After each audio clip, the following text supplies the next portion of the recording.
Have you ever wanted to theme your wizard to be able to only cast ice spells, but couldn't find enough ice spells to make that a reality? Well, get ready to add more spells to your book with the new edition, Elemental Spellbook.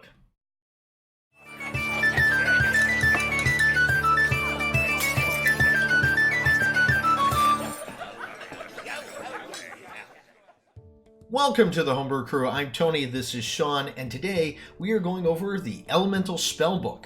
Yeah, so we had a lot of situations where sometimes a player wants to really focus on casting ice spells or fire spells or lightning spells, and admittedly in the player's handbook there's not really a full set of lists of spells that cover that certain element. Yes, this is something that I personally have run into that I was depressed by. And mine was because I was a shadow sorcerer and there wasn't enough shadow spells. So Jacob, if you're going to be making this one again, definitely start looking at some of the other elements as well. I think this is a cool thing. Yeah. But this is a great supplement for anybody who really wants to touch on that fire, ice, or lightning spells. Yeah, and you'll probably have some of your players that want to cast an ice ball or a lightning ball or something similar to fireball, but with lightning or ice. And these kind of fix these problem with that. Yeah, and we kind of want to take a look at a couple of different options so you guys can see what these are like as well. Each of them is kind of neat, and let's start off with Cold Snap. Now this is kind of cool because what it is you create this 30-foot radius around you, and it's an enchantment spell, it's a concentration spell, and anything that you actually do, if you cast more ice spells and they're in that radius, they take additional damage. Yeah, it's really cool because we don't really see a lot of these spells that amplify another existing spell of the same element or of the same spell type. So it's really cool to kind of buff your own spells depending on what kind of element it is. Yeah, and I think the way this book works is it just kind of keeps adding on to these different things, and they're not copies of each one. Like each one's like, oh, well then here's a fire spell that if it's in this range, it takes more damage fire. It doesn't quite go to that extent. Right. But each one is pretty specific. The next one is one of the fire spells, and I thought this one was kind of cool. This is called Ignite Aether. Yeah, it's kind of like you cast this ongoing flame on the opponent. Initially, they're actually going to take 2d8 fire damage, and every round that they start their turn, they're going to take that additional 1d6 if they fail that dex save, and they have to spend a whole action just to kind of put the fire out. Right, exactly. So they could possibly make that dexterity save right in the beginning and not have that extra damage. The spell kind of ends at that point. Yeah. But this is kind of like that flame that just keeps going, which is kind of neat. I really like this one. In fact, each one of the themes on this, fire you'll notice has a little bit more of the continual damage with it. Ice has a little bit more of the impactful hit.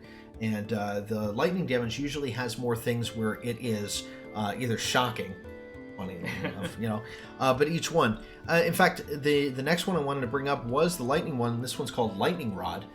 This one's kind of cool because what it does is any lightning damage that you take when you have this spell cast, you actually turn to temporary hit points. Yeah. Right?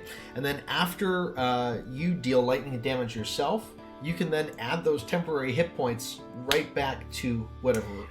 Yeah, and the neat thing is if you actually hold on to the temporary hit points, your speed increases by 10 feet too. So you're kind of energized with this extra lightning energy, which is really cool. One thing I really like about a lot of the spells in here is that a lot of them are fairly balanced, and even the ones that have a continual effect, like the Cold Snap and the Ignite Aether that we were talking about earlier, even though those are really good continuous effects, they still require concentration. So there was a lot of balancing that was kind of considered when creating this, and there's a lot of really great spells that you're going to find in here to kind of add to that, that wizard spell that wants to focus on fire or wants to focus on ice. And we've had this in many different play settings that we've had, where a player just kind of wants to do it, and the DM is like, well, I guess you can make an ice ball if you turn the fireball, and then I have to worry about damage and all that kind of stuff. This just makes it super simple and gives your players options that they can use for those three elements. I personally think this should be expanded. I think we should have things for bards with psychic thunder maybe? damage, Yeah. psychic damage, things Absolutely. like that. But it's definitely a really, really good one. And again, that's the Elemental Spellbook by Jacob S. Kellogg. You can pick this up on the DM's Guild.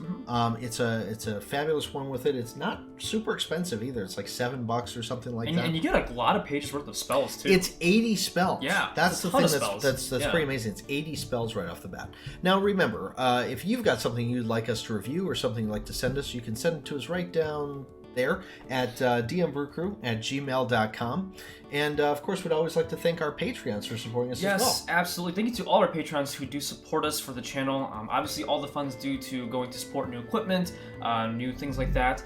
And we also want to thank those who are picking up our stuff on DM's Guild. We actually kind of have a new adventure that's on there, the Spirit of the Holiday. Yeah, Spirit of the Season. Spirit of the It's Season, a great thing. We actually just recently picked up. Lisa Penrose actually talked about it on the community live stream, so it's definitely one of the neat ones for the holidays, and that's coming up pretty quick. So if you don't want to wait until next year, definitely run over and pick it up. And remember, the best campaigns are always the ones that are homebrewed. So until next time, keep brewing.